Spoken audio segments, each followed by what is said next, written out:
সুশান্ত রায়। বাবার নাম? ঈশ্বর সত্যপ্রসাদ রায়। বাড়ি? পলাশপুর। আচ্ছা প্রশান্ত, সুশান্ত রায়ের খুনের অপরাধে পুলিশ তোমাকে গ্রেফতার করেছে, কিন্তু তোমার পক্ষের উকিল মিসেস রিনা দেবী আদালতে আপিল করেছে যে তুমি সম্পূর্ণ নির্দোষ। কিন্তু পুলিশি রিপোর্ট বলছে যখন খুন হয় সেখানে তুমি ছাড়া ওই ঘটনাস্থলে দ্বিতীয় কোনো ব্যক্তি উপস্থিত ছিল না। তাহলে প্রশ্নটা হচ্ছে খুনটা করেছে কে? আমি জানি না। যখন সুশান্ত রায় খুন হয় তুমি কোথায় ছিলে? আমি জানি না। তুমি সব জানো, তুমি সুশান্ত রায়কে খুন করেছো। অন্যের উপর অন্যায় ক্রিয়েট করা কিন্তু উচিত নয়। Thank you Miller. এই প্রশান্ত রায় শুধুমাত্র সুশান্ত রায়ের খুনি নয়, ও একজন ফেরারি কয়েদি। জেল ভেঙে পালানোর সময় ও দুজন রক্ষীকে খুন করে পালিয়ে গেছে।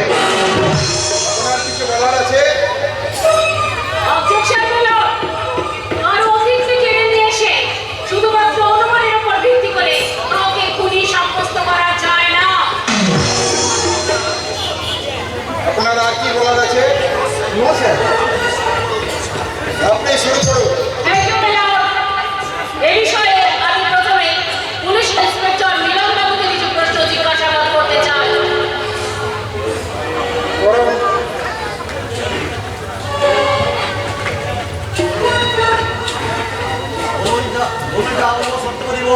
যাহা বলিব সত্য বলিব, সত্য ছাড়া মিথ্যা বলিব না।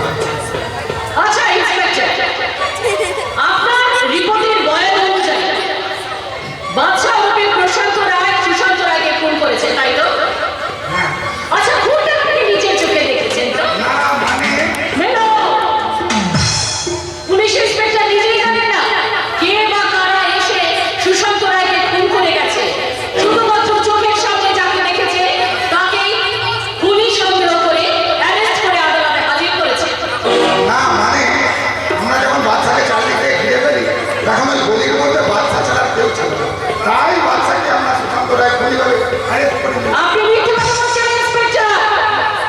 বাদশা ছাড়াও সেখানে আমি উপস্থিত ছিলাম। আচ্ছা, আমিও তো খুনটা করতে পারি। খুনি সন্দেহে আমাকেও তো অ্যারেস্ট করার দরকার হলে উচিত ছিল। ঘটনাস্থল থেকে উদ্ধার করা ছুরিতে আসামি প্রশান্ত রায়ের ফিঙ্গারপ্রিন্ট পাওয়া গেছে।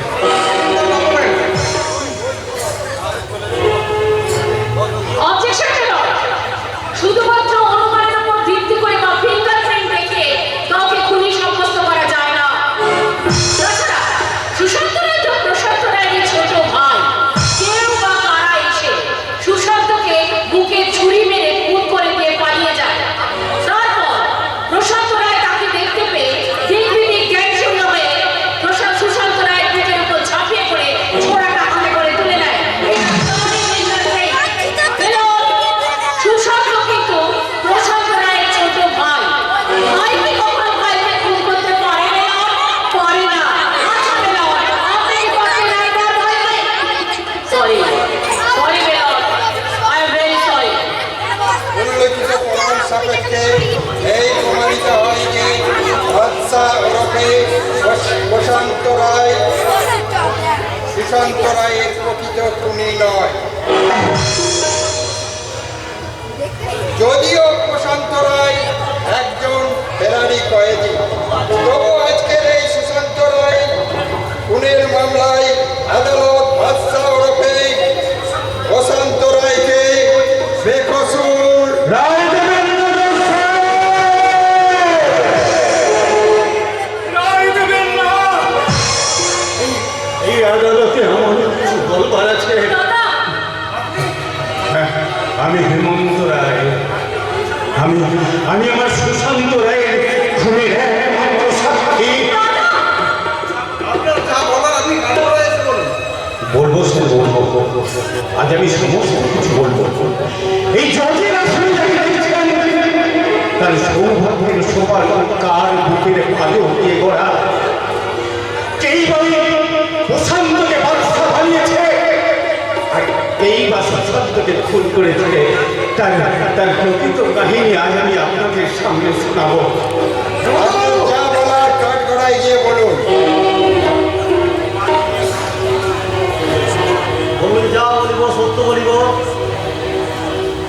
মাননীয় ধর্মা, আমি একজন সত্যবাদী নিষ্ঠাবান ব্যক্তি। এই পবিত্র গীতা স্পর্শ করে শপথ করছি, যাহা বলিব সত্য বলিব, সত্য বই মিথ্যা বলিব না।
আবার তুমি স্বপ্ন দেখছিলে দাদাবাবু? ওই বারবার ওই স্বপ্নটা আমার চোখের সামনে আছে। ওই ভয়ঙ্কর স্বপ্নটা আমার বারবার ঘুম ভেঙে দেয়। কেন মন হয় না ওটা, কেন মন হয়? কিন্তু স্বপ্ন তো সবাই দেখে দাদাবাবু। কিন্তু একই স্বপ্নকে কেউ বারবার দেখে না রামদা। যেদিন আমার বাবা মোটর অ্যাক্সিডেন্টে মারা গেল, সেই দিন রাত্রে আমি প্রথম স্বপ্নটা দেখেছি। তারপর যখনই ঘুমাতে চেষ্টা করি, আমার অবচেতন মনের কেন ফুটে ফুটে ওঠে ওই ভয়ঙ্কর স্বপ্নের জীবন্ত ছবি। দাদাবাবু, আর তখন আমি ভয়ে আতঙ্কে চিৎকার করে জেগে উঠি। দাদাবাবু, আর তোমরা সকলে ভাবো আমি পাগল হয়ে গেছি। আরে পাগল হলে কি অসুবিধা বাবা বললো? আমি যখন আছি, আমি তোকে শহরের ভালো ডাক্তার দেখিয়ে এই তো সুস্থ করে তুলবো। কিন্তু আমি তো সম্পূর্ণ সুস্থ আছি বাবা। আরে বাবা, এই আমিও তো জানি, যে তুমি সম্পূর্ণ সুস্থ। কিন্তু দেখ না, এই যে সারা গ্রামবাসী, পাড়া প্রতিবেশী, এমনকি বাড়ির চাকর বাকুর পর্যন্ত বলছে তুই নাকি একেবারে অসুস্থ, মানে পাগল হয়ে গেছিস বাবা। বললো বাবা, তোর মা যখন ওই 5 বছর বয়সে মারা গেল, কিন্তু তখন তো ভেঙে পড়ি। কিন্তু তোর ওই জামাইবাবু, মানে আমার জামাইবাবু, এই অকাল মৃত্যুটা আমি কিছুতেই মন থেকে মেনে নিতে পারছি না বাবা। বললো কাঁদবেন না বাবু, কাঁদবেন না। আপনি এইভাবে কাঁদলে দাদাবাবুকে শান্ত হতে হবে কে? আমি সবাই মিলে সান্ত্বনার প্রয়োগ দিয়ে এই পল্লবকে আবার সুস্থ করে তুলবো। তুই হ্যাঁ ভাই, তুই এত অসুস্থ হয়ে পড়লে তোর চলবে? তোকে যে আবার আগের মতো জীবনে ফিরে আসতে হবে। আরে নইলে এত বড় কারবার সামলাবে কি? আমি তো বুড়ো মানুষ। এই এত বড় বিজনেস চালাবার মতো ক্ষমতা আমার কি আছে বাবাজি? মামা বাবু, ওপার ট্রিটমেন্ট দেখিয়ে পল্লবের একটা দারুণ ট্রিটমেন্টের ব্যবস্থা করুন। আমার অন্য কোনো ট্রিটমেন্টের প্রয়োজন নাই মিলন। শুধু এই ভয়ঙ্কর স্বপ্নটা যদি আমার বারবার চোখের সামনে না আসে তাহলে হ্যাঁ, স্বপ্ন। দাদাবাবু প্রায় রাতে স্বপ্ন দেখেন। সেই ভয়ঙ্কর দৃশ্যটা আমি তোকে বলে বোঝাতে পারবো না মিলন। অসহায় লোকটা সর্বাঙ্গ দাউ দাউ করে জ্বলছে। ওই আগুনের মধ্যে আটকে পড়ে সে বাঁচাও বাঁচাও আর্তনাদ করে আর ছুটতে ছুটতে আমার দিকে আসছে। লোকটাকে একটু চিনতে পেরেছিস?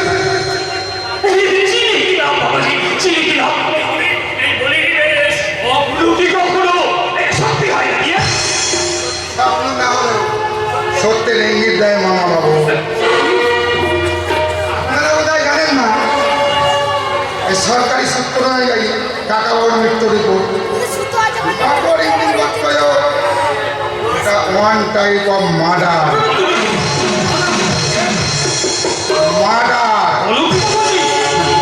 আমার দৃঢ় বিশ্বাস ওই গাড়ির মধ্যে টাইম বোমা ফিট করে কাকাবাবুকে মার্ডার করা হয়। তাহলে তুমি এক তদন্ত করে আসল খুনিকে বার করো বাবাজি। নিশ্চয়ই করবো বাবু, নিশ্চয়ই করবো। যেমন করি হোক ওই কাকাবাবু খুঁজবে আর কাঠগড়ায় তুলবই। প্রয়োজন হলে না ফাঁসিতে ঝুলাতেও আমি কিন্তু পিছ পা হব না।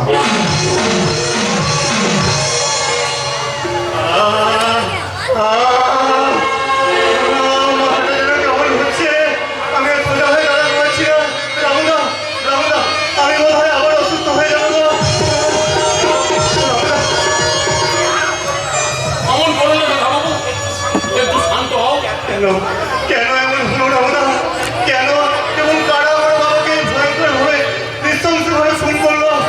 আমিও তাই ভাবছি বাবা, আমিও তাই ভাবছি। তবে তুই চিন্তা করিস না, এই মিলন যখনই তদন্তের ভার নিয়েছে আসল খুনিকে নিশ্চয়ই বলো তোর মাথা যন্ত্রণা করছে?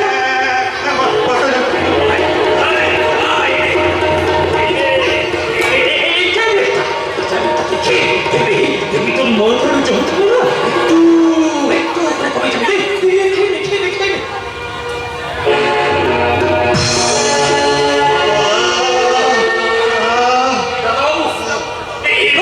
এবার তুই একটু বিশ্রাম করবি না? রামু, যা যা বল্লভকে ফাঁসির ঘরে নিয়ে যা, শুয়ে পড়, শুয়ে পড়।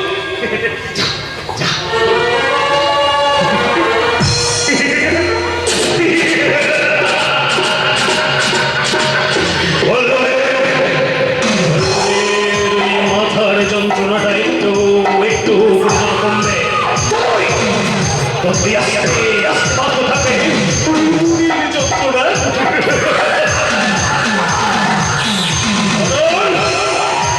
ওই ট্যাবলেটের সঙ্গে আমি ওকে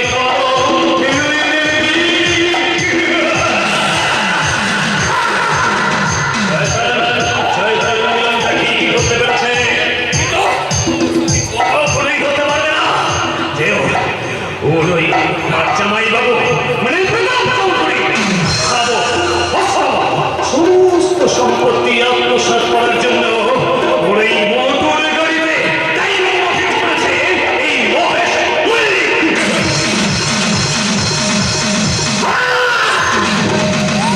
এই মহেশ মল্লিক।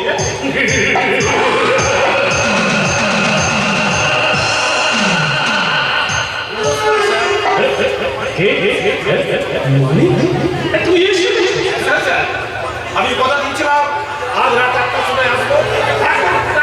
এসে গেছে আমি মালিকের কথা আর কাজের কোনো হেরফের হয় না স্যার। তা তোমার সঙ্গে আমার বউ তোমার বউ হ্যাঁ স্যার, ওই তো আপনার ইয়ে অভিনয় করে। শেষে তোমার বউকে নিয়ে আর কোনো নিয়ে পেলে না? সে বলেন স্যার, কারণ সমস্যা যাত্রা বলে বেড়ে যায় 1 নম্বর দালাল। আমার কাছে আমার মেয়ের অভাব, কিন্তু এ তো বিবাহিতা। ওইসব নিয়ে আপনি ভাবেন না স্যার। আজকে 1 মাস হলো আমরা বসতে হয়। আর আমার মধ্যে একটা দেখছেন ওটা কিবার ওই চিন্তা করছে যদি একটু সেজে দিয়ে আপনাদের সামনে হাত হয়। এবার কাজের কথা বলুন স্যার। বলুন আপনার কোন নাটকে বিশেষ চরিত্র অভিনয় করতে পারবেন? অভিনয় বটে।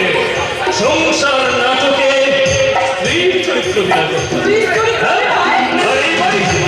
এই বাড়িটাই হবে সেই নাটকের রঙ্গমঞ্চ।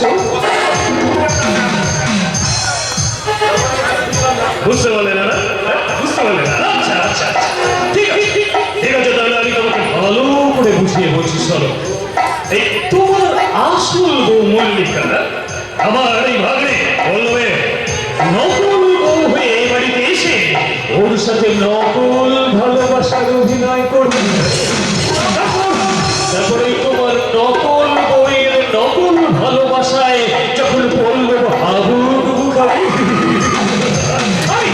আমি তখন আমার কিছু একটু পার্সোনাল আসল কাজ করে নেবো আর কি।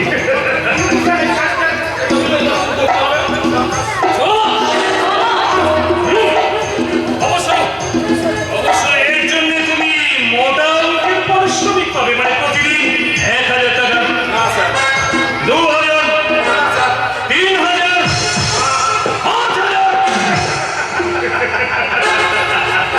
আমি রাজি স্যার, আমি রাজি। আমার বউকে আপনি 1 বছর বাড়তে পারেন। ঠিক আছে, এই নাও তোমার। দাঁড়াও, একটা কথা আছে। বলছি বউকে মানে এতদিন ধরে রেখে দেওয়ার জন্য তোমার কোনো কষ্ট হবে না তো? না স্যার, আমরা হচ্ছি দালাল মানুষ। আচ্ছা। আমাদের কাছে বাপ মা বোর চেয়ে টাকার কদর অনেক বেশি। ও ভেরি ভেরি ভেরি নাও তোমারটা। কি গো, তা তুমি রাজি তো? আরে রাজি হব না মানে এমন সুযোগ কি আমার ছাড়া যায় নাকি?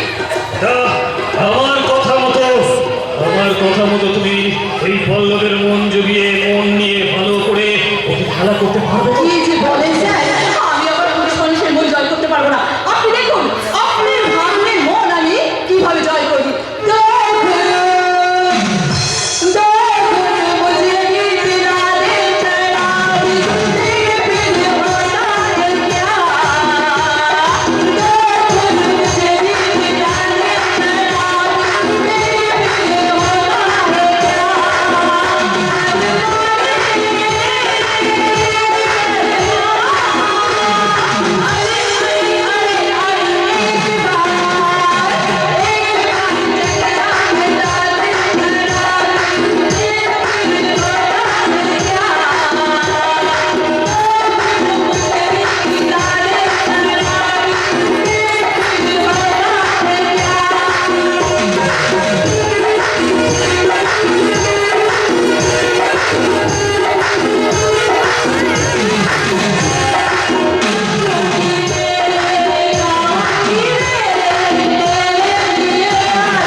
জীবন চেয়েছে আমি হারিয়ে যাব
অপূর্ব, যেন মনে হলো তাপদগ্ধ গ্রীষ্ম পার করে একেবারে বসন্ত এসেছে। তাই তো টুকটাক করে তোমার মনের ভেতর থেকে মিষ্টি গানের কলি ঝরলো। তাছাড়া কি উপায় বলো না? তুমি যখন বাসর ঘরে দাদার বুকে মাথা রেখে আবছা আলো টুকটাক করে মিষ্টি গানের সুর শোনাবে, সেই সুর শোনার সৌভাগ্য কি আমার হবে? তাই লুকিয়ে লুকিয়ে তোমার এই গানের সুর একটু শুনে নিই। এই একদম ভালো হবে না কিন্তু। তুমি কি জেনেছো শুনি? আমি জেনেছি বিলেত ফেরত ব্যারিস্টার বসন্ত রায়ের সঙ্গে কুমারী চৈতালি দেবীর প্রেমের মামলার রায় বেরিয়েছে। চরিত্রবান বসন্ত রায় আর কুমারী চৈতালি দেবীর মন দেওয়া নেওয়ার ভয়ঙ্কর অপরাধে দুজনকে দুজনের হৃদয় কারাগারে বন্দী করা হইল।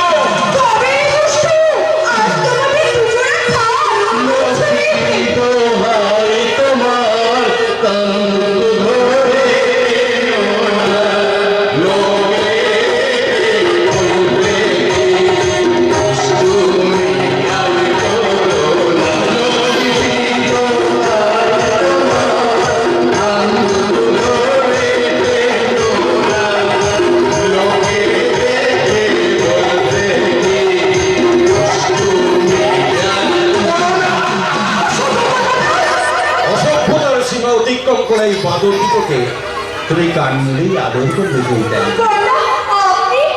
হ্যাঁ, আমি হেমন্ত রায়। বহু কষ্টে তৈরি করেছি সংসার উদ্যান। সেই উদ্যানের ভার তোমাকে নিতে হবে বোন। হ্যাঁ, হ্যাঁ, চৈতালি। আমি জানি বসন্তকে তুমি খুব ভালোবাসো আর বসন্তও তোমাকে খুব ভালোবাসে। তাই তোমাদের ভালোবাসার বাসাটাকে সুন্দর করে সাজিয়ে তুলতে আমি তোমার হাতে তুলে দিচ্ছি আমার স্বর্গীয় মায়ের আশীর্বাদ। জানো চৈতালি, আমার বাবা যখন মারা যান তখন সুশান্ত মাত্র 5 বছরের। আমি তখন আয়ের পরীক্ষার্থী। সংসারের সব ভার আমার কাঁধে, পরীক্ষা দিয়ে আমার একটা প্রাথমিক বিদ্যালয়ে চাকরি নিয়ে এই নিরংশ সংসারের দায়িত্ব আমি হাতে তুলে দিলাম। অকস্মাৎ এক দুর্ঘটনায় মাও মারা গেল। তাই মায়ের আশীর্বাদকে পাথর করে বসন্তকে বিলেত পাঠিয়েছি। প্রশান্তকে ডাক্তারি পড়াচ্ছে আর সুশান্তকে গড়ে তুলতে চাই এক বিশাল পুলিশ। আমাদের জন্য তুমি তোমার জীবনটাকে নষ্ট করে দিলে। নষ্ট কোথাও করলাম রে বোকা? একটা স্বপ্নকে খুন করে 3টে স্বপ্ন উজ্জ্বল ভবিষ্যৎ আমি তৈরি করছি। এটা কি আমার কম পায়? তবুও আমাদের মনে একটা আজীবন যন্ত্রণা থাকবে বর্দা, যে তোমার আত্মত্যাগ দিয়ে গড়ে উঠেছে আমাদের জীবনের সৌভাগ্যের সোপান। না, আর তোদের দায়িত্ব আমি নিতে পারি। এবার থেকে তোদের দায়িত্ব নেবে তোদের মেজদা বর্দা। তবে ওটা তুমি। আজ আমি তোমাদের দুটো সংবাদ শোনাবো। প্রথম সংবাদ, কাল থেকে আমার স্কুলে আর চাকরি থাকছে না। আর আজই তোমাদের দাদা বিলেত থেকে ব্যারিস্টারি পাস করে বাড়ি ফিরছে। আমি এসে গেছি। বসন্ত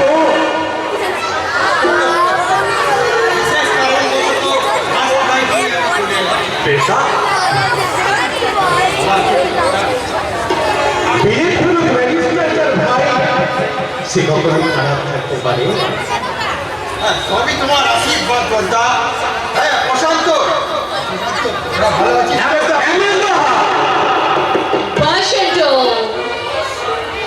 ও সরি দিদা, এই হলো প্রশান্ত আর এই সুশান্ত।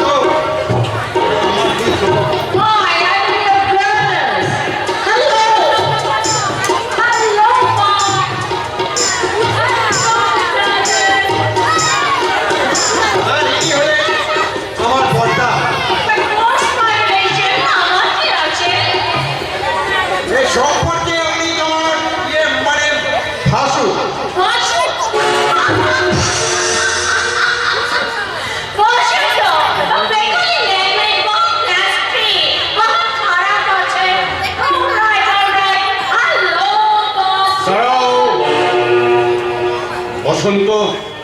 এই মেম সাহেব? সরি বর্দা, তোমাকে বলতে আমি ভুলে গেছি, ও হলো ডিনা। আমরা বিলেতে একসঙ্গে ম্যারিস্টার পাস করেছি। তার চেয়ে ও বড় পরিচয় হলো ও আমার স্ত্রী। এত অধঃপতন হয়েছে তোর? ওটা আমার কথা শোনো। না, তোর কোনো কথা আমি শুনবো না। এখনই মেম সাহেবকে দেশে ফিরিয়ে দেওয়ার ব্যবস্থা কর। অসম্ভব, ডিনাকে আমি রেজিস্ট্রি করে বিয়ে করেছি। ওই কাগজে কলমে বিয়ে আমি মানি না।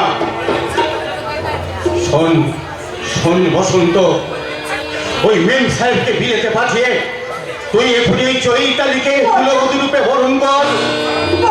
কারণ আমি এই বাড়িতে আগে থেকেই চৈতালিকে কুলবধূ রূপে বরণ করে রেখেছি। তুমি যখন নিজেই চৈতালিকে কুলবধূ রূপে বরণ করেছো, নিজেই বিয়ে করতে পারতে। তোমার একটা সাহস কি তুমি আমার সঙ্গে আমার হাজবেন্ডের গায়ে আঘাত করো?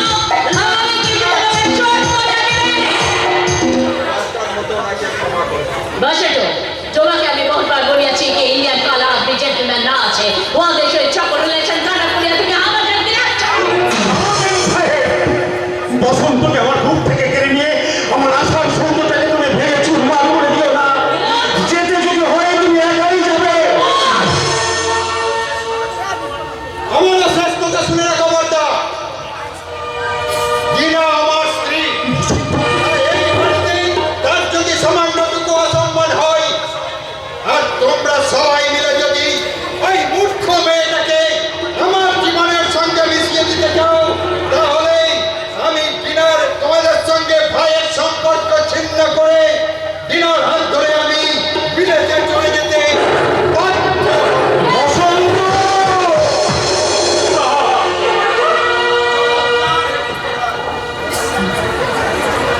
চমৎকার চমৎকার হেমন্ত রায়। তুমি সমাজের কাছে কর্তব্য রক্ষার জন্য মাথা তুমি উঁচু করে বলো, আমি হেমন্ত রায়, বিলেত ফেরত বসন্ত রায়ের বড় ভাই। তাহলে এখন কি হবে? হয়তো তোর ডাক্তারি পড়া বন্ধ হয়ে যাবে। বন্ধ হয়ে যাবে তোর পুলিশ অফিসার হওয়ার স্বপ্ন। সমাজের জন্য হবে একটা ঠক, চঞ্চল, মিথ্যাবাদী।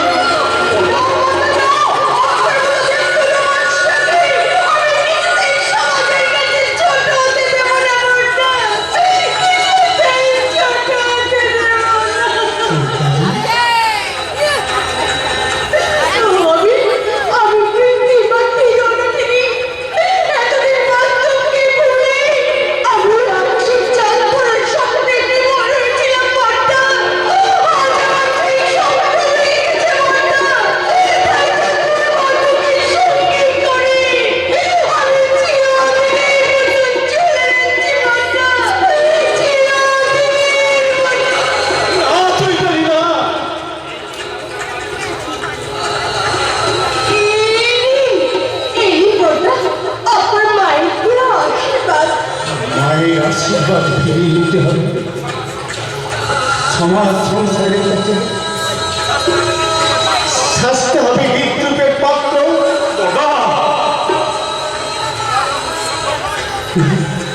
না না না, তা কখনো সম্ভব নয়, তা কখনো সম্ভব নয়। বসন্ত, তুমি কি পারিস আমার কর্তব্য রক্ষা করতে? তুই চরিতালিকে এবারে সেটা কি করে হয়? যাকে আমি মন প্রাণ দিয়ে বৌদি বলে জেনে এসেছি।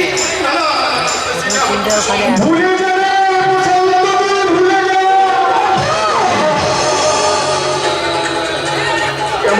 কেমন করে বলবো কথা? কেমন করে বলবো যাকে আমি বৌদির আসনে বসিয়ে শ্রদ্ধা করেছি তার সঙ্গে নিজের নাম?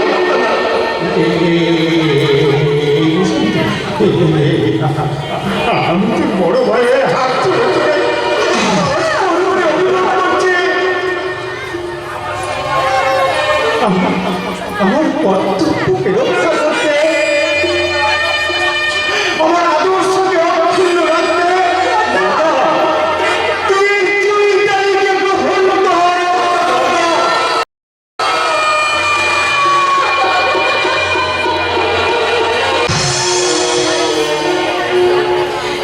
साला साला ये बस्ती बिल्कुल जहन्नम হয়ে গেছে।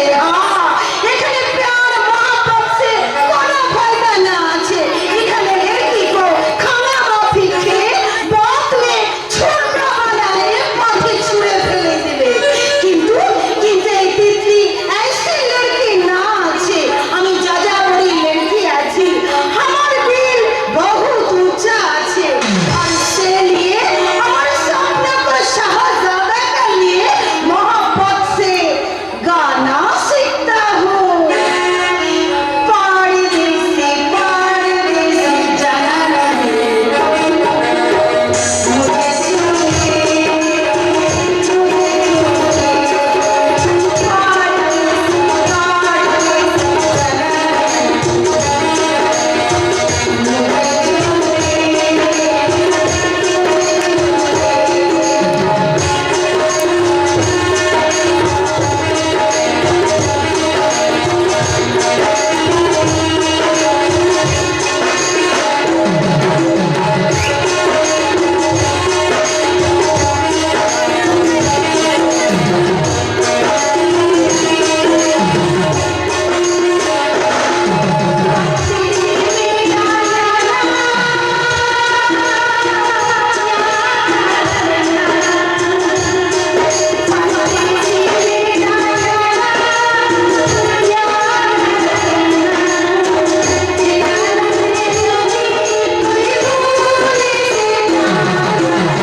তোকে ছেড়ে আমি কখনো যাব না। প্যারে ফকির ओए साला যাই अरे भच्चा भच्चा साला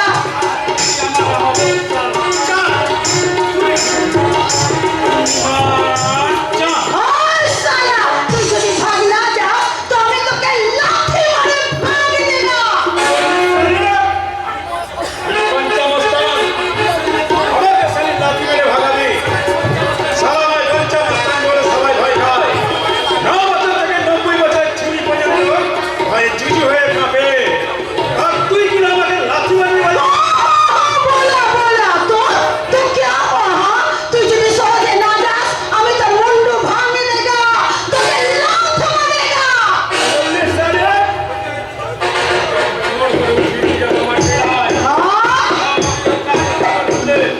সামনে বিদ্যুৎ কালি লাথি দেবো। क्या बोला तोर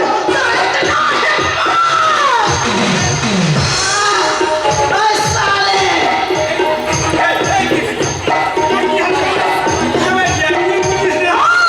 তুই আমাকে তুলে নিয়ে যাবি বলছিস না তুই আমাকে জবরদস্ত তুলে নিয়ে যাবি ভালোবাসা দিয়ে তোর হাত ধরে টেনে নিয়ে যাবো। তুই আমার গালে চড় মারলি তো? চল মারলাম फिर তুই ও কথা বললে পরে তোর টানে ধরে দেব আর কথাটা ধরে সে ইয়াদ রাখিস যা, যা, সালে। মেয়াদ মেরেছে বলে আমি তোকে ক্ষমা করে দিলাম। নাহলে ওই যে সালাই পঞ্চমস্তান ছুরি ছুরি জীবন মারতো। সবাই আমার নাম শুনে ভয় ঠাট্টা করে কাঁপে। আর সেই তারই গালে হাত। সম্ভব।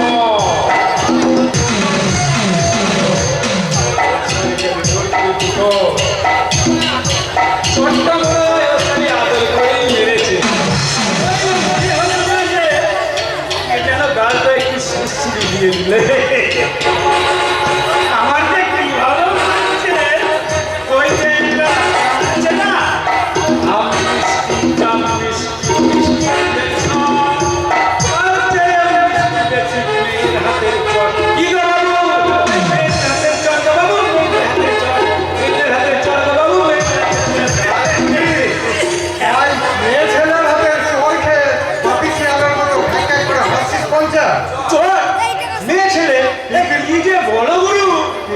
ঠিক নেই। তিতলি তোকে চড় মারেনি? ভাববে তো আমি সারা পঞ্চামস্তান এই এলাকা সব আমাকে ভয় খায়। বাদলা মস্তানের ডান হাত আমাকে কিনা মারবে একটা গুলি শট। আমাকে একবারে দম দিয়ে মুচ্ছি দেয় একবারে। তাহলে তোর গালে ওই 5টা আঙুলের দাগ কিসের রে পঞ্চা? না মানে টিপে আদর করছি। তাই বলে একটু জোরে টিপে দিয়েছি। তোকে আদর করি। শালা আমার সাগরেদ হয়ে পারলি না শালিকে আমার টেরায় তুলে নিয়ে আসতে? সালি তো সালি বাপকে পর্যন্ত তুলে আনতে পারি। ওই বাপকে নয়, ওই ছুকরে গাইছে, ওই ছুকরে। বকরি দেখে ছোকরা ওই চিংড়ির উপর নজর উঠালে তোর দৌড়তে হবে বকরি। ওকে!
দামি খাবার নিয়ে আসা। Of course, of course. But in Nestle Village এর মাটির বাংলো আমার বিলকুল না পছন্দ আছে। আমি এখানে থাকতে চাই না। চলো না বসন্ত, আমরা সেখানে মিলাদ চলো। সেখানে আমার ড্যাডি একটা বিশাল বাংলো আছে। সেখানে আমরা ড্রিঙ্কস করবো, নাচবো, গাইবো আর বলবো Oh my dear,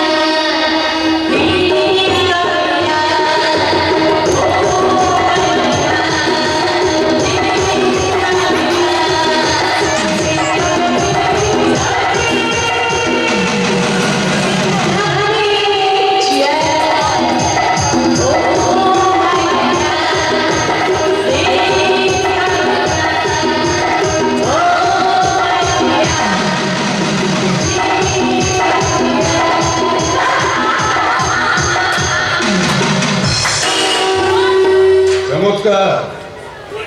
হেমন্ত রায়ের মাটির বাংলো আজ 5 স্টার হোটেলে পরিণত হয়েছে। আর সেই হোটেলের মডেল হয়ে মদ খেয়ে খদ্দেরদের মন ভরাতে উদয় হয়েছে বিলেত থেকে নর্তকী। what? সাবধান বর্দা, মনে রেখো টিনা আমার স্ত্রী, এবারই বউ। তাকে অপমান করলে আমি কিন্তু সহ্য করবো না। বসন্ত, তুমি আমার বাচ্চার আমি তোমার এলার ব্রাদারকে বলিয়ে দাও। ওরাকে সমঝোতা হবে বলো, দেখো আমি ওরাকে ফুট করে দিবে।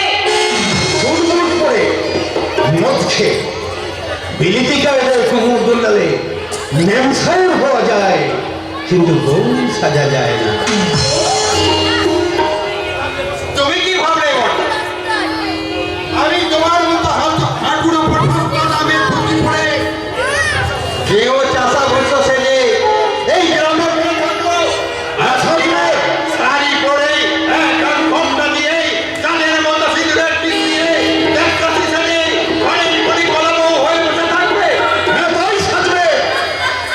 বউ হতে গেলে বউয়ের মতনই সাজতে হবে। হ্যাঁ বউ, তুমি বিলিতের মেমসাহেবই হও। তোমার তো বেশ মানায় না মা। হ্যাঁ মা, তুমি ভারতবর্ষের বাঙালি পরিবারের বহু এসছ। স্বামীর পরিচয় তো তোমার আসল পরিচয়। তাই বলছি হুম সাহেবের সাজ ছুড়ে ফেলে তুমি আদর্শ কুলবধূর সাজ গ্রহণ করো মা।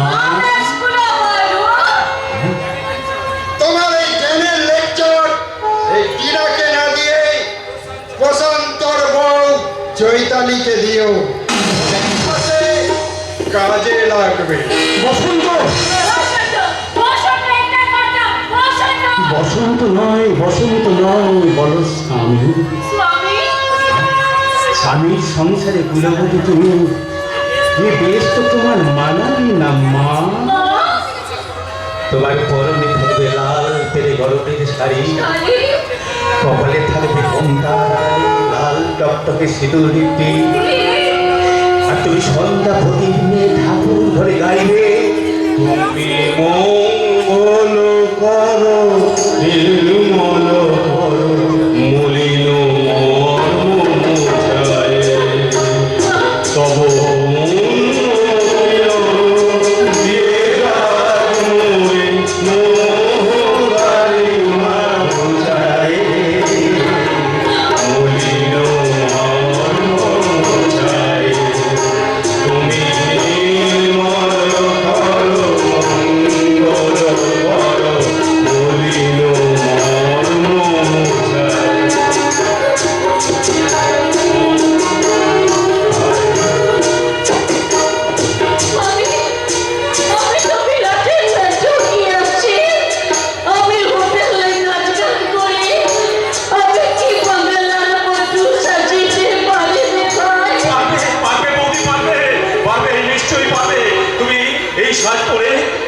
ঠাকুর ঘরে গিয়ে সংসারে মঙ্গল কামনা করবে। তাই করবো ভাই, তাই করবো। আমি বাঙালি সাজা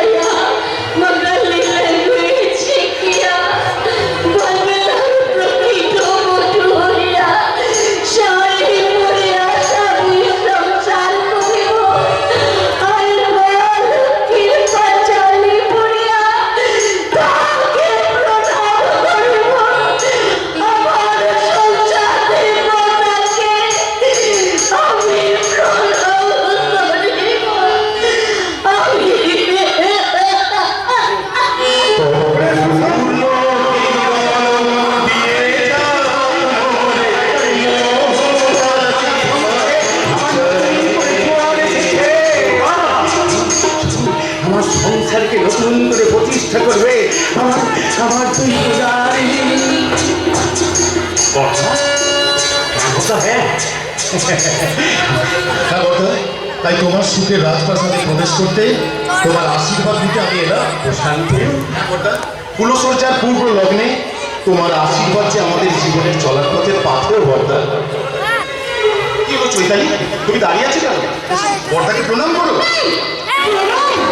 যে মানুষটা জীবনের সমস্ত স্বপ্নগুলোকে ভেঙে টুকরো টুকরো করে দিয়েছে, সেই কখনোই আমার প্রণামের যোগ্য হতে পারে না।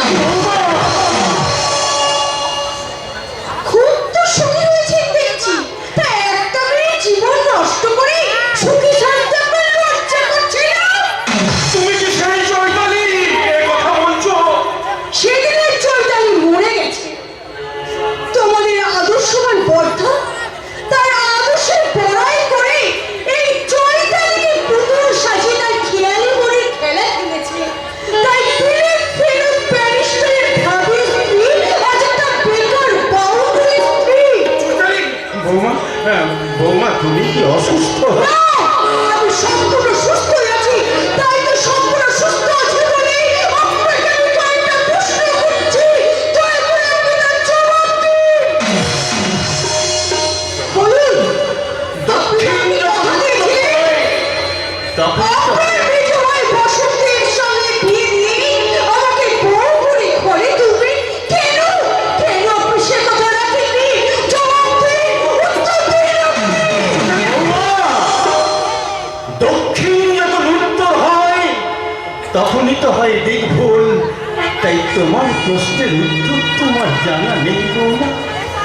তবে শেষ বয়সে এসে এইটুকু জানতে পারলাম, কর্তব্য রক্ষা করতে গিয়ে আমি বিরাট একটা ভুল করে ফেলেছি। বর্দা, ভুল নয়, এমনটা নয়, ভুল নয়। এই চৈতালির সরলতার সুযোগ নিয়ে তার হৃদয় থেকে বিক্রি করে আপনি দুজনের কাছে বিক্রি করে দিয়েছেন। আপনি সব, আপনি প্রপঞ্চ, আপনি মিথ্যাবাদী। তুমি শান্ত হও, বৌদি, তুমি শান্ত হও। দেখো দেখো বড়দার চোখে জল, মেয়েটা চোখে দুঃখে অপমানে বোমা হয়ে গেছে। আজ তোমাদের ফুলসজ্জা, তাই আমার অনুরোধ, এই ফুলসজ্জার পরিণতি এইভাবে তুমি ভেঙে দিও না বৌদি, এইভাবে তুমি ভেঙে দিও না। ফুলসজ্জায়? এটাও তোমাদের ফুলসজ্জার ভুল। তোমার দাদাকে বলো যেন ওই ফুলসজ্জায় শুয়ে ওই ফুলের গন্ধ শুকে আজকের রাতটা কাটিয়ে নেয়। সুশান্ত, এই দেখ দেখ ভাই, এটা আমার ভুলো সজ্জার ফুল। যে ফুলগুলো কিছুক্ষণ আগে তার সৌরভে আমার মন প্রাণকে ভরিয়ে দিয়েছিল, সেই ফুলগুলো আজ ভুল হয়ে মাটিতে চড়ে পড়েছে বর্দা। লাগবে না রশি জড়িয়ে তুমি যে আমার সীমানাটা ছাড়িয়ে